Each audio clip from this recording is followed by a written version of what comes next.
കരിമണൽ ഖനനത്തിലും സ്വകാര്യ നിക്ഷേപത്തിലും നിയമസഭയിൽ മുഖ്യമന്ത്രി വി ഡി സതീശന്റെ യു-ടേൺ. PM ശ്രീയിലും നിയമസഭയിൽ ഉരുണ്ടുകളിച്ച സതീശൻ.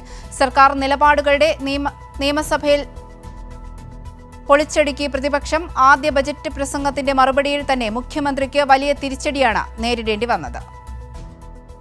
കരിമണൽ ഖനനത്തിലും സ്വകാര്യ നിക്ഷേപത്തിലും നിയമസഭയിൽ മുഖ്യമന്ത്രിയുടെ യു-ടേൺ. എവിടെയെങ്കിലും ഞങ്ങള് പ്രൈവറ്റൈസ് ചെയ്യുന്നു പറഞ്ഞിട്ടുണ്ടോ? ഇല്ലാത്തതാണ് കഥകൾ.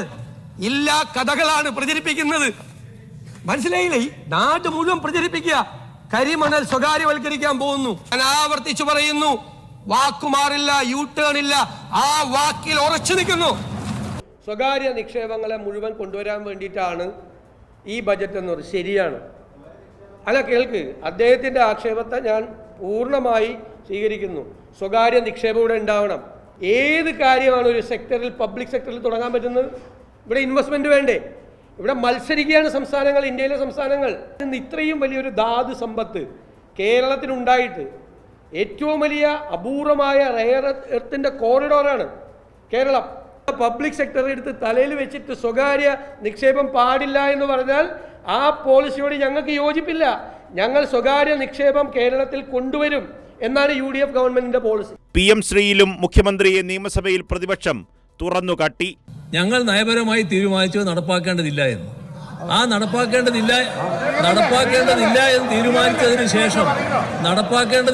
തീരുമാനിച്ചതിന് ശേഷം നടപ്പായില്ല. ഇപ്പോൾ നടപ്പാകാതിരിക്കുകയാണ്. ഇപ്പൊ നടപ്പാകാതിരിക്കുന്നത് എന്തിനാണ്? നടപ്പാക്കുന്നതിന്റെ ഭാഗമായി നിങ്ങൾ ആലോചിക്കുന്നത്. ഒന്നാമത്തെ കാര്യം, എന്തിനാണ് ഒപ്പുവെച്ചതെന്ന് ഇതുവരെ പറഞ്ഞിട്ടില്ല. 1. 2, മരവിപ്പിച്ചു എന്നാ പറഞ്ഞ. മരവിപ്പിക്കാൻ പ്രൊവിഷൻ ഇല്ല. 2. 3, 7 മാസമായിട്ട് 8 മാസമായിട്ട് ഒരു സബ് കമ്മിറ്റി ഉണ്ട്. ആ സബ് കമ്മിറ്റി കൂടി ഒരു തീരുമാനമെടുത്ത് ഇത് കേരളം നടപ്പിലാക്കില്ല എന്നൊരു കത്ത് കൊടുത്തോ? ഫണ്ട് നമുക്ക് കിട്ടണമായിരുന്നു. സർവശിക്ഷാ അഭിയാന്റെ ഇമാതിരി ആളെയും കൊണ്ട് വെച്ചാൽ നിങ്ങൾ അപകടത്തിലാവും കേട്ടോ.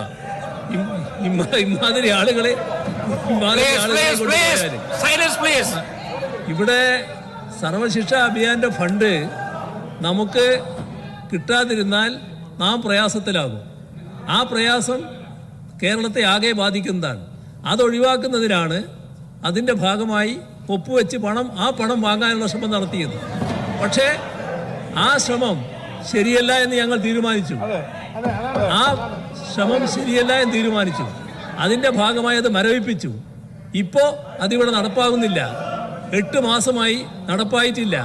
എന്തിനാണ് നിങ്ങൾ ഇപ്പോൾ നടപ്പാക്കാൻ ശ്രമിക്കുന്നത്? ആദ്യ ബഡ്ജറ്റ് പ്രസംഗത്തിന്റെ മറുപടിയിൽ തന്നെ മുഖ്യമന്ത്രിക്ക് വലിയ തിരിച്ചടിയാണ് നിയമസഭയിൽ നേരിടേണ്ടി വന്നത്. നയപരമായ കാര്യങ്ങളിൽ പാർട്ടിയോട് പോലും ആലോചിക്കാതെയുള്ള മുഖ്യമന്ത്രിയുടെ നീക്കങ്ങൾ, മന്ത്രിമാർ പോലും മുഖ്യമന്ത്രിക്കെതിരെ രംഗത്തെത്തുന്ന കാഴ്ച, ഇതെല്ലാം നിയമസഭയ്ക്ക് അകത്തും പുറത്തും സർക്കാർ വന്ന് 1 മാസത്തിനുള്ളിൽ പ്രതിപക്ഷത്തിന് തുറന്നുകാട്ടാനായി എന്നതാണ് ശ്രദ്ധേയം. കൈരളി ന്യൂസ്, തിരുവനന്തപുരം.